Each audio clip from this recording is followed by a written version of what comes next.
आपल्या सर्वांचे दैवस्थान आदरणीय पवार साहेब, अनिल बाबू, जितेंद्र आव्हाडजी, राजेश भैया टोपे, जयसिंगराव काका, फौजियाताई खान, अशोकराव पाटील, काँग्रेस पक्षाचे नेते, आमदार आपला माणूस सुनील भुसारा, रोहित पवार, संदीप क्षीरसागर, माणिकराव शिंदे, साहेबराव दरेकर, भाईगंगा भीषण थावरे, राधाभाऊ हुक्के पाटील, उषाताई दराडे, सय्यद सलीम, ज्यांचा आज आपल्या सर्वांच्या साक्षीनं प्रवेश या ठिकाणी झाला, ते परळीचे बबनराव गीते, शिवराज बांगर, माजलगावचे नगराध्यक्ष मंजूरभाई शेख, पृथ्वीराज साठे, मेहबूब शेख, सुनील गवाने, सक्षना सलगर, रविकांत वरपे, बापूसाहेब डोके, महेश तपासे, राम खाडे, बाबू जोगदंड, भावनाताई घाणेकर, आशाताई भिसे, सुधामती गुट्टे, नरेंद्र काळे, श्रीराम मुंडे. आपण आणखीन एक महत्त्वाचा जो प्रवेश केला त्या आमच्या अनेक वर्षाच्या सहकारी भगिनी सुशीलाताई मोराळे, बीड, जालना, छत्रपती संभाजीनगर येथील उपस्थित असणारे सर्व पदाधिकारी आणि फार मोठ्या संख्येनं 12 वाजल्यापासून या ठिकाणी पवार साहेबांचं मार्गदर्शन ऐकण्यासाठी थांबलेले आपण सर्व मान्यवर बीडचे नागरिक बंधू आणि भगिनींनो, पहिल्यांदा मी संदीप क्षीरसागरांचं अभिनंदन करेन की पवार साहेबांच्या या स्वाभिमान सभेची अतिशय उत्तम, तुम्हा सर्वांची काळजी घेऊन मंडप उभा करून तुम्हा सर्वांना या ठिकाणी निमंत्रित करण्याची भूमिका त्यांनी स्वीकारली. आणि संदीप क्षीरसागरांनी हो म्हटल्यावर परत मागं वळून बघितलं नाही. आजपर्यंत कधीही राष्ट्रवादीच्या कार्यालयात मुंबईला फोन केला नाही. स्वतःच्या ताकदीवर ही सभा आणि हा मंडप आणि ही सगळी व्यवस्था त्यांनी उभी केली. त्यांचं आणि त्यांच्या सर्व सहकाऱ्यांचं, मेहबूब शेख आणि त्यांच्या सर्व सहकाऱ्यांचं मी पहिल्यांदा अभिनंदन करेन. आपल्या सभेला मित्रांनो नाव आहे स्वाभिमान सभा, लढा विचारांचा, महाराष्ट्राच्या हिताचा. स्वाभिमानाची सुरुवात सगळ्या भारतामध्ये जेव्हा दिल्लीश्वरांचं राज्य या देशभर होतं त्यावेळी स्वाभिमान नावाची चीज सगळ्यांनीच गहाण ठेवलेली होती. या भारतवर्षात पहिल्यांदा स्वाभिमान जर कुणी या देशातल्या जनतेच्या मनात रोमारोमात उभा केला असेल तर तो तुमच्या आमच्या भारताच्या दैवस्थान छत्रपती शिवाजी महाराजांनी निर्माण केला. आपलं राज्य असलं पाहिजे, आपल्या विचाराचं राज्य असलं पाहिजे, ही भूमिका त्यांनी स्वीकारली. आणि स्वराज्य संस्थापक छत्रपती शिवाजी महाराज म्हणून आज त्यांचं आजही आपण स्मरण करतो. आणि त्यानंतर त्यांचे चिरंजीव स्वराज्य रक्षक छत्रपती संभाजी महाराज, या 2 महापुरुषांनी महाराष्ट्रालाच नाही तर जगाला दाखवून दिलं स्वाभिमान म्हणजे काय असतो. तह झाला, फितुरी झाली, मोठी आक्रमणं महाराष्ट्रावर झाली, पण छत्रपती शिवाजी महाराजांनी स्वराज्याचं स्वप्न शेवटपर्यंत मिटून दिलं नाही. हे माझं स्वप्न स्वराज्याचं कायम तेवत राहिलं पाहिजे, या भूमिकेतनंच आपले छत्रपती शिवाजी महाराज आयुष्यभर जगले. आपल्या वडिलांनी जे स्वराज्य निर्माण केलं, रक्ताचं पाणी करून त्यांनी हे स्वराज्य निर्माण केलं. भारतामध्ये स्वतःचं रयतेचं राज्य निर्माण करण्याचं स्फुल्लिंग ज्यांनी निर्माण केलं, त्या छत्रपती शिवाजी महाराजांच्या चिरंजीवाने छत्रपती संभाजी महाराजांनी रक्ताचा शेवटचा थेंब असेपर्यंत स्वराज्याच्या रक्षणासाठी बलिदान दिलं. आणि हे आमच्या महाराष्ट्राने देशाला दाखवून दिलं. आणि म्हणून आज पुन्हा एकदा या स्वाभिमान नावाच्या सभेनं आज पवार साहेब तुमच्या सर्वांच्या समोर आलेले आहेत. गोष्ट आपल्या स्वाभिमानावर आहे. खरं म्हणजे महाराष्ट्रामध्ये डॉक्टर बाबासाहेब आंबेडकर असोत, प्रबोधनकार ठाकरे असोत, कॉम्रेड डांगे असोत, आचार्य आत्रे असोत, यशवंतराव चव्हाण साहेब असोत, बाळासाहेब ठाकरे असोत, मृणाल गोरे असोत, विलासराव देशमुख असोत, गोपीनाथराव मुंडे असोत, अशा अनेक दिग्गज नेत्यांची परंपरा महाराष्ट्राला आज आहे. शाहू फुले आंबेडकरांचं तर नाव आपण कायम घेतो, पण या सगळ्यांनी महाराष्ट्रामध्ये रयतेवर आणि महाराष्ट्रातल्या जनतेवर सुडाचं राजकारण करण्याची पाळी कधी येऊन दिली नाही. या सगळ्यांनी सुडाचं राजकारण नाही तर प्रेमाचं राजकारण महाराष्ट्रात केलं आणि म्हणून सगळेजण आजही या सगळ्या व्यक्तिमत्वांना पूजतात. हे मित्रांनो, आपल्याला विसरता येणार नाही. सत्तेसाठी काही पण ही भूमिका महाराष्ट्रात एकदा नाही दोनदा आपल्याला दिसली. विचारांची फारकत लोक घ्यायला लागलेली आहेत आणि सत्तेसाठी आपण काही करायला पाहिजे असा नवा आदर्श काही लोक निर्माण करायला लागलेले आहेत. नवाबभाईंच्या बाबतीत झालं. नवाबभाई मलिक आत्ता तुरुंगातून सुटून आले. आम्ही सांगितलं आम्हाला राजकारणामुळे त्यांना अडचणीत आणायची आमची इच्छा नाहीये. त्यांना 2 महिन्यासाठी आरोग्याच्या कारणानं बेल मिळाला. त्यांनी त्या ठिकाणी विश्रांती घ्यावी, त्यांच्यावर योग्य ते आरोग्याचे उपचार व्हावे. आपल्या सर्वांच्या समोर दुसरं उदाहरण अनिल देशमुखांचं आहे. अनिल देशमुखांनी तर आपलं मनोगत या ठिकाणी व्यक्त केलेलं आहे. 14 महिने अनिल देशमुखांनी तुरुंगवास सोसला. मला त्यांचं कौतुक आहे की आजही तुरुंगवास सोसला असला, पुढे अनेक आव्हानं उभी राहिलेली असली तरी ते समर्थपणाने विदर्भाचे एक महत्वाचे नेते पवार साहेबांच्या मागे ठामपणाने उभे आहेत. अनिल बाबू, तुमचं अभिनंदन करावं तेवढं थोडं आहे.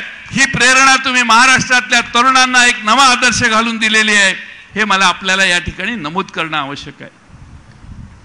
देशात काय चाललंय? मी पहिल्यांदा या ठिकाणी पवार साहेबांचं पोस्टर सकाळी आल्यापासून बघतोय.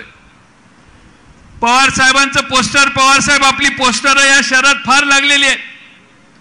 मी त्या सगळ्यांचे आभार मानतो ज्यांनी पवार साहेबांचं पोस्टर लावलं. कारण पवार साहेब येणार आहेत हे जास्त प्रचार करून त्यांनी महाराष्ट्रातल्या आणि बीडच्या जिल्ह्याला सांगितलं. आमचं निम्म काम झालं असं आम्ही समजतो. पण आशीर्वादाची गरज पवार साहेबांची आहे हे ऐकून आम्हाला मनापासून समाधान झाले. आज या देशामध्ये काय परिस्थिती आहे? या देशामधली परिस्थिती आपण कधी थोडीशी निरखून बघितली आहे का? काल परवा आपल्या देशामध्ये सीएजीचा रिपोर्ट आला. 7 मोठे घोटाळे सीएजीने पुढे काढले. उत्तर प्रदेशमध्ये द्वारका एक्सप्रेसवे म्हणून एक रस्ता केलेला आहे. त्याची प्रकल्प खर्च 14 पटीने वाढवली. सीएजी विचारते असं कसं झालं? एखाद्या प्रकल्पाचा प्रकल्प खर्च ठरल्यावर 14 पट एखाद्याची किंमत वाढत असेल तर लोकांच्या मनात शंका येईल. ती सीएजीच्या मनात आली, कॅगच्या मनात आली. आयुष्यमान भारत योजना आहे. 18 ते 21 साली 3.5 वर्षात 7.5 लाख लाभार्थींना एकाच फोन नंबरवर लिंक करण्याची व्यवस्था झाली. 7.5 लाख लोक एकाच फोनवरून लिंक करण्यात आली. 1,24,00,000 लोकांनी रजिस्टर केलंय. पण मोबाईल वापरले फक्त 1,84,000 फोन त्याच्यावरून रजिस्टर केले. 43,000 कुटुंब अशी आहेत की ज्या कुटुंबातली संख्या जरा अवास्तव आहे असं सीएजी म्हणते. कुटुंबातली संख्या काही कुटुंबात 11 जण आहेत तर जास्तीत जास्त एका कुटुंबात 201 लोक आहेत. अशा नोंदी करण्याचं काम करण्यात आलेलं आहे. मी आपल्याला हे सांगणं आवश्यक आहे की जी मध्य प्रदेशमध्ये लोक मरण पावली त्या मरण पावलेल्या लोकांच्या नावावर जवळपास 1.25 कोटी रुपये उचलण्यात आले. जवळपास 8,000 व्यक्तींना एकाच वेळी वेगवेगळ्या हॉस्पिटलमध्ये भरती करण्यात आल्याचं दाखवलंय. म्हणजे आमचं मेहबूब शेख बीड मधल्या एकाच वेळी 10 हॉस्पिटलमध्ये मेहबूबचं नाव नोंद करण्यात आलेलं आहे. एकाच वेळी. आणि त्यामुळं या ठिकाणी मैताच्या टाळूवरचं लोणी कोण खातंय याचा प्रश्न आता तुम्ही लोकांना विचारला पाहिजे. आपण टोल भरतो. सीएजीने फक्त देशातल्या 5 टोलचा अभ्यास केला. 5 टोलचा अभ्यास केल्यावर ऑडिट केलं तर 5 टोलवर 132 कोटी रुपये चुकीच्या पद्धतीने घेतले असं सीएजी म्हणते. रेकॉर्डला 132 आहेत, प्रत्यक्षात किती घेतले तुम्हाला मला काय माहिती. भारतमाला प्रोजेक्ट आहे, 15 कोटी रुपयाचं बजेट होतं अप्रूव्ह. 32-33 कोटी रुपये किलोमीटरला खर्च झाला, एका किलोमीटरला. अप्रुव्हल 12 कोटी 15 कोटीचं, पण प्रोजेक्टची कॉस्ट 32 कोटीवर गेली. ग्राम विकास मंत्रालयामध्ये 5व्या 19 राज्यामध्ये आपण नाही का ते वृद्ध, दिव्यांग, विधवा महिलांचे पेन्शन मिळतात, ते पैसे भारतातल्या 19 राज्यात जिल्ह्यात जाहिराती करण्यासाठी वापरले आणि जवळपास 57 कोटी रुपये 6 राज्यात होर्डिंग आणि बॅनरसाठी खर्च केले. त्या गरिबांचे पैसे यांनी जाहिरातीसाठी वापरले, यांचे फोटो वापरले 6 राज्यात आणि गरिबांचे, दिव्यांग, विधवा महिलांचे पेन्शन दिले. मी नाही म्हणत, कॅगचा रिपोर्ट म्हणतोय. आणि म्हणून ज्यांची सुरुवात भ्रष्टाचाराला आळा घालण्याच्या भूमिकेपासून होती त्यांची शेवट या 10 वर्षाचा कालखंड कसा पूर्ण होतोय हे तुम्ही सगळ्यांनी बारकाईनं बघितलं पाहिजे. भारत विविधतेने नटलेला आहे. मणिपूरला काय चाललंय? गेले 3-4 महिने मणिपूर धगधगतंय. आया बहिणींची आबरू रस्त्यावर घेतली जाते. 15-15, 50-50, 60-60 माणसं 2-2 महिलांना घेऊन नको त्या गोष्टी करण्याचं चाळे करताना व्हिडिओवर आपण बघितलेले आहेत. या देशामध्ये मणिपूर असेल, गुजरात असेल, दिल्ली असेल, कन्याकुमारी असेल, या भागात प्रत्येक ठिकाणी आमच्या भगिनी जर सुरक्षित नसतील तर आम्ही कुणाकडे बघायचं आणि कुणाला प्रश्न विचारायचा? जे मणिपूरमध्ये व्हायला लागलं, भारतीय संस्कृतीचे धिंडवडे काढण्याचं काम झालं, त्यानं भारतीयाची मान शर्मेनं खाली गेलेली आहे. आज या देशामध्ये एका राज्यात असं होतंय म्हटल्यावर जगाच्या पाठीवरची माणसं भारताला आफ्रिकेकडे बघतात, तसे बघतील का काय याची चिंता खरं म्हणजे राज्यकर्त्यांनी केली पाहिजे. तिथल्या मुख्यमंत्र्याचा आतापर्यंत राजीनामा घ्यायला पाहिजे होता, ते सरकार बरखास्त करायला पाहिजे होतं. तिथे आर्मी गेली असती तर 2 दिवसात सगळं थांबलं असतं. पण डबल इंजिनचं सरकार आहे. दिल्लीला सरकार आणि आमच्या राज्यात सरकार म्हणजे डबल इंजिनचं सरकार आहे. त्या मणिपूरमध्ये डबल इंजिनचं सरकार आहे. पण मित्रांनो, तिथल्या आया बहिणी आज स्वस्त नाहीत, सुरक्षित नाहीत. हरियाणामध्ये देखील वेगळं काही चाललेलं नाही. हरियाणामध्ये देखील डबल इंजिनचं सरकार आहे. पण जातीय दंगली त्या ठिकाणी देखील उफाळून यायला लागलेल्या आहेत. आज आमचे जितेंद्र आव्हाड आहेत, त्यांच्या गावामध्ये, त्यांच्या मतदारसंघामध्ये बजरंग दलांची मुलं 4 मोर्चे काढून गेले. ढोल ताशे घेऊन 4 मशिदींच्या समोर ते वाजवण्याचं काम झालं. पोलिसांनी त्यांना परवानगी दिली नाही, काय नाही, कोणी कुणाला विचारत नाही. पण कोणत्याही परिस्थितीत जातीय तणाव निर्माण झाला पाहिजे ही भूमिका डबल इंजिनच्या राज्यात जास्त व्हायला लागली आहे. याची नोंद आपण सगळ्यांनी घेणं गरजेचं आहे असं मला वाटतं. खरं म्हणजे आपण महाराष्ट्रामध्ये अहमदनगर झालं, औरंगाबाद छत्रपती संभाजीनगर झालं, कोल्हापूर झालं, अमरावती झालं, या ठिकाणी हे सगळे प्रयोग करून झालेले आहेत. आणि हळूहळू जशी जशी यांच्या पायाखालची वाळू घसरायला लागेल तशी अशा पद्धतीनं वागणं आणि या महाराष्ट्रामध्ये जातीय तणाव निर्माण करण्याचं काम भविष्य काळात होऊ शकेल. आणि म्हणून आपण सगळ्यांनी सतर्क राहिलं पाहिजे. मी काय शेर शायरीतला माणूस नाही, पण एक चांगला शेर माझ्याकडे आलाय. नफरतों का असर देखो, नफरतों का असर देखो, जानवरों का बंटवारा हो गया, गाय हिंदू और बकरा मुसलमान हो गया. ये पेड़, ये पत्ते, ये शाखे भी परेशान हो जाए, ये पेड़, ये पत्ते, ये शाखे भी परेशान हो जाए अगर परिंदे भी हिंदू और मुसलमान हो जाए.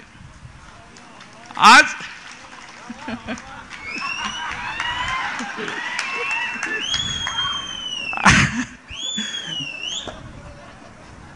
स्वभावाच्या विरोधी काही केलं की साहेब अशी रिॲक्शन देतात. आपल्या महाराष्ट्राची जर परिस्थिती आपण थोडीशी बारकाईने बघितली तर आज सत्ताधारी पक्षाचे आमदार महाराष्ट्रामध्ये हिंदू अस्मिता म्हणून रॅली काढायला लागले. ते म्हणायला लागले की हिंदू खतरे में आहे. मुख्यमंत्री आणि उपमुख्यमंत्री म्हणतात हे हिंदुत्ववाद्यांचं सरकार आहे. मग तथाकथित हिंदुत्ववाद्यांच्या सरकारामध्ये महाराष्ट्रातला हिंदू खतरेमध्ये कसा आहे हे जरा त्यांनी सांगितलं पाहिजे. आमचं सरकार होतं, हिंदू कधी खतरे में नव्हते. आमच्या सरकारमध्ये हिंदूंनी कधी मोर्चे सुनील भुसारा काढले होते काय? कधी नाही काढले. पण अध्यक्ष महोदय, सुनील भुसारांचं नाव घेतल्यामुळे झालं ते. आपण सगळे थोडीशी काळजी घेतली पाहिजे की आपण हिंदू आहोत, मुसलमान आहोत, शीख आहोत, ईसाई आहोत, सर्व धर्म समभावानं या महाराष्ट्रात आपण जगतो. ही जर व्यवस्था मोडली तर महाराष्ट्र प्रगतीच्या ऐवजी अधोगतीला जाईल. आज महागाईवर तर कोणी बोलतच नाही. किती महागाई झाली. महागाईमध्ये प्रचंड महागाईत वाढ झाली. आज आपल्या महाराष्ट्रामध्ये आणि देशामध्ये 7.44% या महिन्याचा महागाईचा निर्देशांक वाढला. महागाई जर इतक्या मोठ्या प्रमाणात असेल तर सामान्य माणसाने कुठं जायचं? आमचा भाजीपाला दर 2 महिन्यांनी फळं, अन्नधान्य, खाद्यपदार्थाच्या किमती वाढतात. एखादी वस्तू या महिन्याला 100 रुपयाची असेल तर ती पुढच्या महिन्याला 107 रुपयाला होती. त्याच्या पुढच्या महिन्याला ती 115 रुपयाला होते. महागाई सततच वाढायला लागलेली आहे. पण याच्यावर चर्चा होत नाही. चर्चा वेगळ्याच प्रश्नावर होते. आणि म्हणून आपल्या सर्वांना शेतकऱ्यांच्या आत्महत्या थांबवण्यासाठी काय चाललंय महाराष्ट्रात? राज्यकर्ते त्यावर बोलत नाहीत. शेतमालाला भाव नाही. अनिल बाबूंनी मगाशी सांगितलं कापसाची परिस्थिती, सगळ्याच जवळपास पिकांची ती परिस्थिती आहे. महाराष्ट्रात चर्चा नाही. पाण्याची भीषण टंचाई काही भागात आहे, त्याच्यावर हे सरकार काही काम करत नाही. महागाईच्या बरोबर सफरचंद आणि टोमॅटोचे भाव आता जवळपास सारखे व्हायला लागले. गॅस सिलेंडरचे दर वाढले. आमच्या महाराष्ट्रातल्या भगिनी, देशातल्या भगिनी गॅस सिलेंडरचे दर वाढले म्हणून आंदोलनं करून करून थकल्या. पण गॅस सिलेंडरचे दर कमी करण्याची बुद्धी केंद्र सरकारला अजून झालेली नाही. महिलांचे अत्याचार किती वाढले हे मी तुम्हाला सांगून वेळ तुमचा घेत नाही.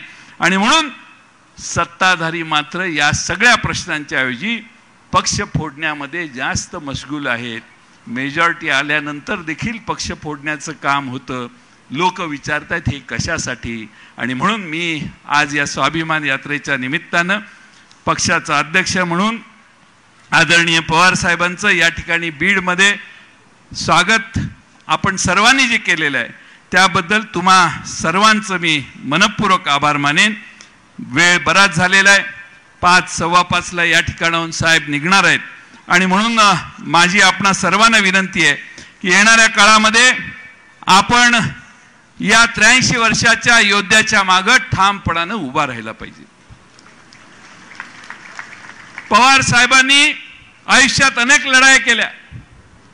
माणूस म्हातारा मनाने होतो, शरीराने होत नाही हे विसरू नका. ते आजही पवार साहेब आजही आम्हा सगळ्यांना लाजवतील एवढ्या उत्साहानं आज लोकांना भेटतायत. काल औरंगाबादमध्ये दिवसभर रीग लागलेली होती त्यांना लोकांना भेटायची. आणि म्हणून आज सगळ्या महाराष्ट्राला आणि देशाला माहिती आहे की या देशातली परिस्थिती बदलू शकणारा एकमेव नेता भारतात जर कोण असेल तर तो आदरणीय शरद पवार साहेब आहेत.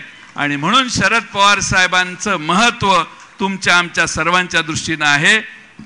अनेक वावड्या उठवल्या जातात, पवार साहेबांच्या बद्दल बोललं जातं.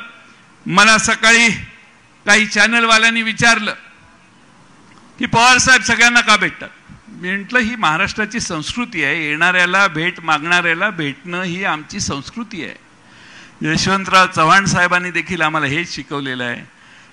पवार साहेबांनी देखील आमच्यावर हेच संस्कार घालून दिलेले आहेत कुणी अगदी कट्टर दुश्मन जरी आला तरी पवारसाहेब कधी त्याला घालवून देत नाहीत. त्याचं म्हणणं शांतपणाने ऐकतात, पण करायचं ते करतातच. त्यांची भूमिका कधी बदलत नाही. आणि म्हणून मी आपल्या सर्वांचे आभार मानेन. हा पवारसाहेबांचा स्वाभिमान सभाची हा जो प्रवास आज सुरू झालेला आहे त्यात आपल्या सर्वांचा आशीर्वाद असावा. तुम्ही सर्वजण, मला माहिती आहे आम्ही व्यवस्था करू शकलो नाही सगळ्यांची. सगळ्यांना इथं जिल्ह्यातनं आणायची पूर्ण व्यवस्था केली असती तर याच्या 4 पट 5 पट सभा झाली असती. पण तुम्ही सगळ्यांनी स्वतःहून येऊन या ठिकाणी या गर्दीत आज या मांडवात मावत नाहीत. तिन्ही रस्त्याला माणसं आहेत, गर्दी करायला आहेत आणि प्रचंड मोठ्या संख्येनं आज गच्चीवर उभा राहून देखील माणसं पवार साहेबांचं दर्शन घेताना मी बीडमध्ये बघितली. तोच उत्साह महाराष्ट्रातल्या जनतेत निर्माण झालाय. त्याची सुरुवात संदीप क्षीरसागरांच्या नेतृत्वाखाली या शहरातून झाली. याबद्दल संदीप भाईंचं मी मनपूर्वक अभिनंदन करतो आणि माझे 2 शब्द पूर्ण करतो. धन्यवाद.